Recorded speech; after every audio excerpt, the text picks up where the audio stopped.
Lawyers ఇద్దరి వాదన విన్న తర్వాత సరైన లాజికల్ అండ్ సైంటిఫిక్ ఎవిడెన్స్ లేని కారణంగా ఈ కేసులో మిస్టర్ సారీ సార్, చిన్న రిక్వెస్ట్.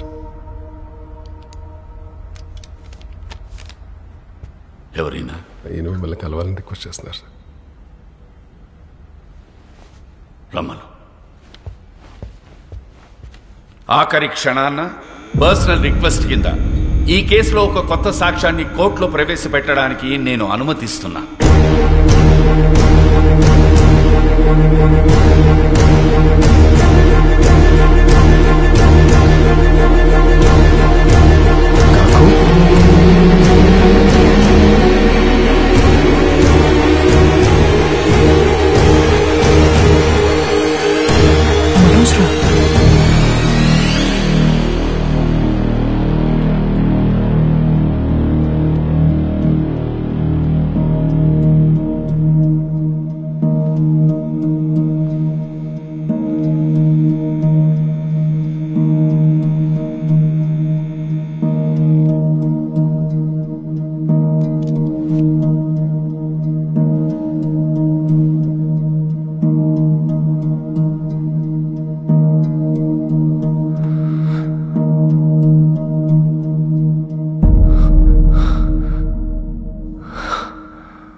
మిస్టర్ మనోజ్ సింగ్ రాయ్, చెప్పండి, ఈ కేసులో మీరేం చెప్పదలుచుకున్నారు?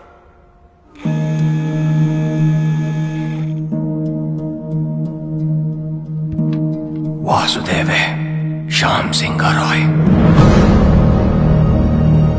నా తమ్ముడు శ్యామ్ బాబు తిరిగి వాసుగా జన్మించాడని నేను నమ్ముతున్నాను, పూర్తిగా నమ్ముతున్నాను.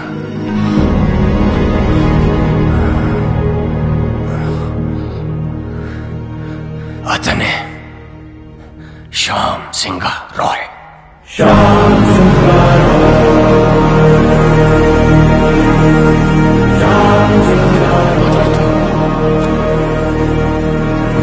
Silence in the court, please.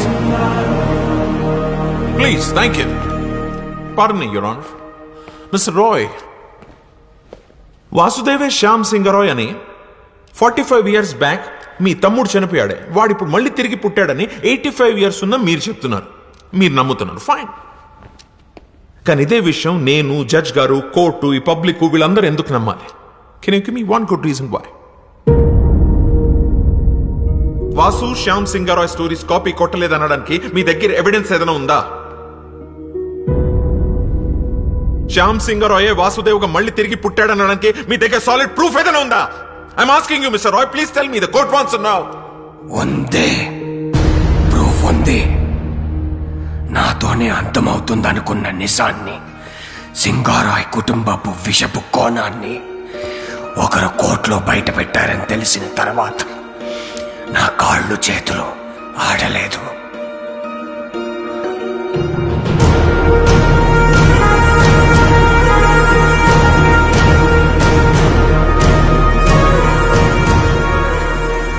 Publish అయిన పుస్తకాలని, అందులో కథలను ఎవరైనా కాపీ కొట్టగలరు. కానీ ఇప్పటి వరకు పబ్లిష్ అవ్వని, నాకు మాత్రమే తెలిసిన ఒక షార్ట్ స్టోరీ, శ్యామ్ సింగ్ రాయ్ ప్రత్యేకంగా నాకు మాత్రమే ఇచ్చిన ఓ చిన్న కథని ఈ వాసుదేవ్ ఎలా షార్ట్ ఫిల్మ్ గా తీశాడు, తనకు ఆ కథ ఎవరిచ్చారు? ఒక చిన్న కథ. అసలు కథ ఏంటంటే, తనకి చిన్నప్పటి నుంచి పెయింటింగ్ అంటే ప్యాషన్.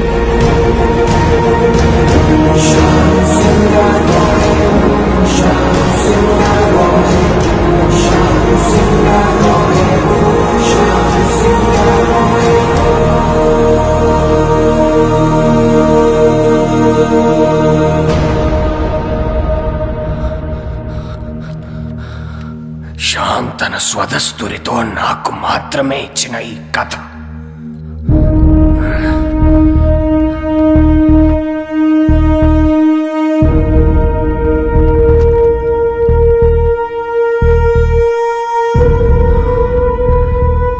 అదే కథను షార్ట్ ఫిల్మ్ గా తీసి చేశాడు ఈ Vasudev.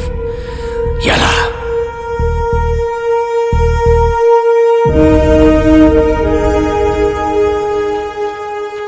As chairman of SR publishers నేను ఈ కేసుని విత్డ్రా చేసుకుంటున్నాను. ఎందుకంటే ఈ 3 కథలే కాదు, ఈ కంపెనీకే తను ఓనర్. పిటిషనర్సే ఈ కేసు విత్డ్రా చేసుకున్నందుకు ఈ కేసు ఇంతటితో క్లోజ్ చేయబడింది.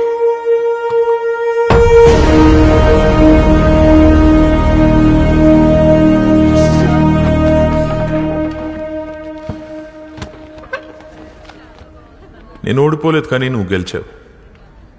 Good job. I'll see you in court again. All the best.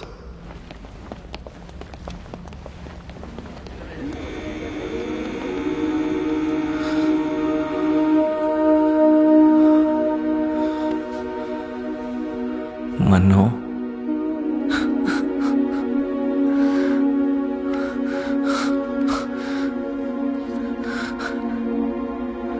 నన్ను క్షమించరా శ్యాంబాబు, నేనే నిన్ను చంపుకున్నాను.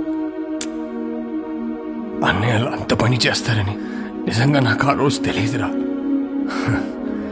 కానీ నువ్వు మొండోడివిరా, అందుకే మళ్ళీ జన్మించావు.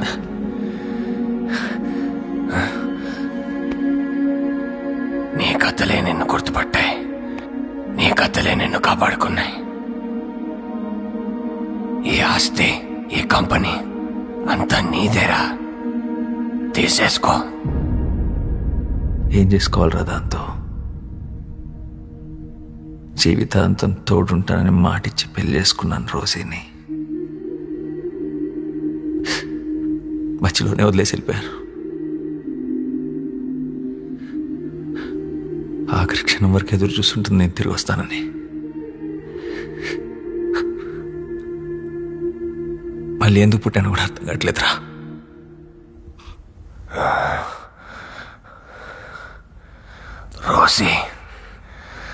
రోసి బ్రతికే ఉందిరా, నీకోసం ఎదురు చూస్తూ ఉంది. అంటే ఇప్పుడు రోజీ బ్రతికే ఉంది. మా మామయ్య వాళ్ళ ఊర్లో దాచుంచాను. అన్నయ్యలు చనిపోయాక మాతో పాటు వచ్చేయమని చెప్పాను, కానీ తను రానంది.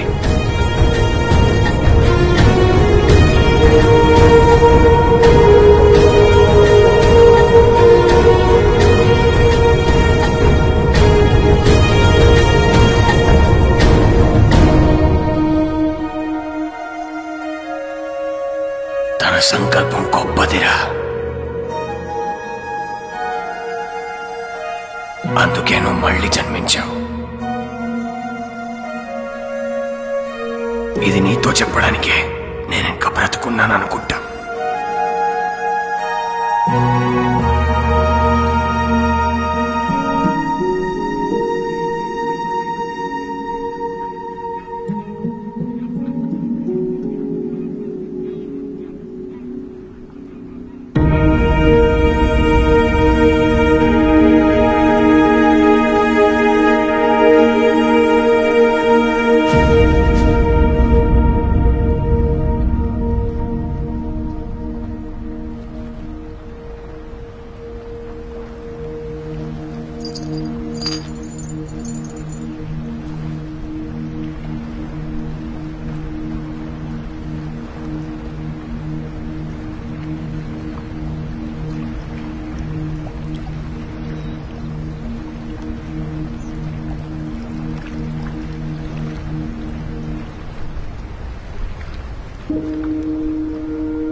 పరవశలీలను కాదని అనగలమా కథ కదిలే వరసన తమ ఎదలేం తడిసిన గత జన్మల పొడవున దాచిన దాహము ఇప్పుడే వీరికి పరిచయమా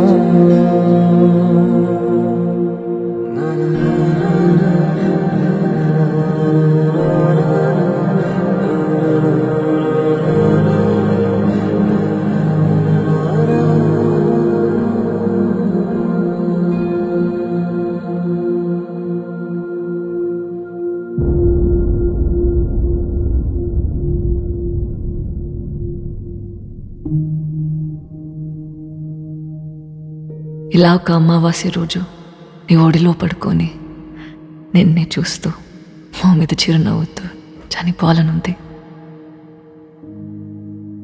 అదే నా ఆఖరి కోరిక.